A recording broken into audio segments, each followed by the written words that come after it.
Kalian pernah kepikiran nggak sih, apa sebenarnya yang bikin riset ilmiah itu beda dari artikel-artikel yang biasa kita baca di internet? Nah, dalam 5 menit ini, kita bakal bongkar tuntas 5 pelajaran paling dasar soal metode riset ilmiah yang bisa jadi bakal mengubah cara pandang kalian soal penelitian. Yap, video ini sebenarnya adalah jawaban dari tugas itu. Kadang-kadang ya, pencerahan terbaik itu justru datang pas kita diminta buat mikirin ulang hal-hal yang paling fundamental. Jadi, yuk kita coba kulik bareng-bareng apa aja sih intisari penting dari dunia riset. Oke, kita mulai dari pelajaran pertama yang paling krusial. Banyak banget yang ngira kalau nulis riset itu ya mirip-mirip lah sama nulis artikel biasa. Tapi ternyata, wah, beda banget kayak langit dan bumi deh. Nah, ini dia nih kata kuncinya. Yang bikin sebuah tulisan itu jadi ilmiah adalah pijakannya pada yang namanya grand theory.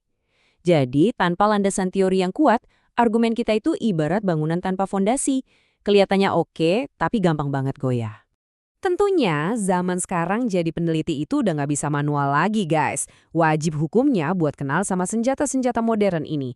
Entah itu buat ngolah data yang rumit pakai Stata atau SPSS, atau buat ngatur ratusan kutipan biar rapi pakai Zotero atau Mendeley.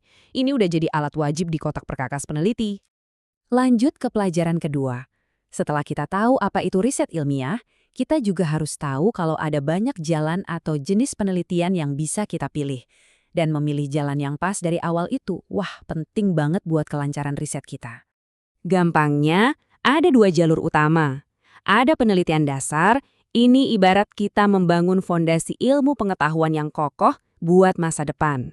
Terus, ada penelitian terapan, yang tugasnya lebih kayak jadi problem solver, langsung menyelesaikan masalah spesifik yang ada di depan mata.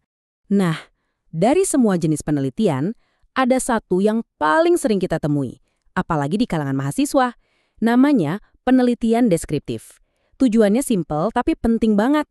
Ngasih gambaran yang super jelas dan detail, kayak ngasih foto, close-up tentang sebuah kondisi atau fenomena. Pelajaran ketiga ini rasanya kayak dapat resep rahasia loh. Gimana sih caranya membangun argumen penelitian yang kuat, sistematis, dan gak gampang dipatahin? Jawabannya ada di Building Blocks of Science atau balok-balok pembangun sains. Langkah-langkahnya tuh simpel tapi fundamental banget. Semuanya berawal dari observasi. Kita ngamatin apa yang terjadi di sekitar kita. Dari situ, kita identifikasi masalahnya, terus kita sambungin ke teori yang relevan, baru deh kita bisa bikin hipotesis atau dugaan awal yang siap diuji. Dan ini dia nih, tips jitu dari dosen. Kalau kita lagi bingung, inti masalah dari penelitian kita itu sebenarnya ada di mana sih? Jawabannya selalu ada di variabel dependen atau biasa disebut variabel Y. Disitulah pusat dari semua masalah yang mau kita pecahin. Paham ini aja udah ngebantu banget. Oke, sekarang kita masuk ke bagian yang sering banget bikin pusing para peneliti pemula. Milih judul. Gimana caranya biar topik kita nggak dicap, ini sih udah basi, atau ini udah ribuan kali dibahas. Kuncinya ternyata ada di satu kata sakti, novelty. Coba deh, kita main tebak-tebakan. Bayangin kalian lagi ngajuin judul skripsi ke dosen. Dari 3 pilihan ini, kira-kira mana yang paling besar kemungkinannya buat di-AC sama dosen pembimbing? Kalau kita lihat sekilas, 3-tiganya kelihatan oke kan? Semuanya ngomongin soal motivasi dan kinerja karyawan. Judul pertama umum banget, yang kedua lebih spesifik, dan yang ketiga, pakai istilah yang kedengeran lebih modern. Jeng-jeng. Jawabannya adalah judul nomor 3. Loh, kenapa? Bukan berarti judul yang lain itu salah loh ya. Tapi, judul ketiga ini punya nilai plus yang dicari-cari banget di dunia akademik. Alasannya, yaitu tadi, konsep novelty. Jadi, novelty atau keterbaruan itu intinya kita memilih variabel atau konsep yang lagi ngehits dan relevan di dunia riset saat ini. Istilah motivation work behavior ini dianggap lebih fresh dan merupakan perkembangan baru dari konsep motivation yang umum yang mungkin udah diteliti ribuan kali sebelumnya.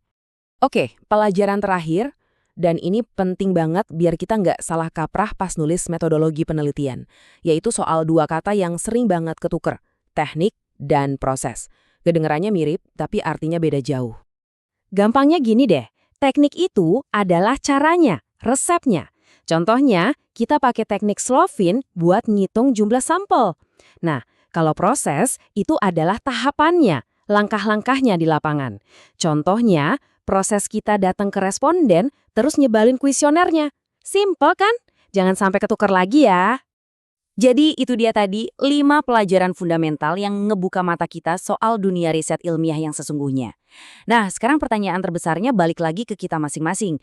Dengan bekal ini, kira-kira masalah menarik apa nih di sekitar kalian yang rasanya gatal banget pengen diteliti?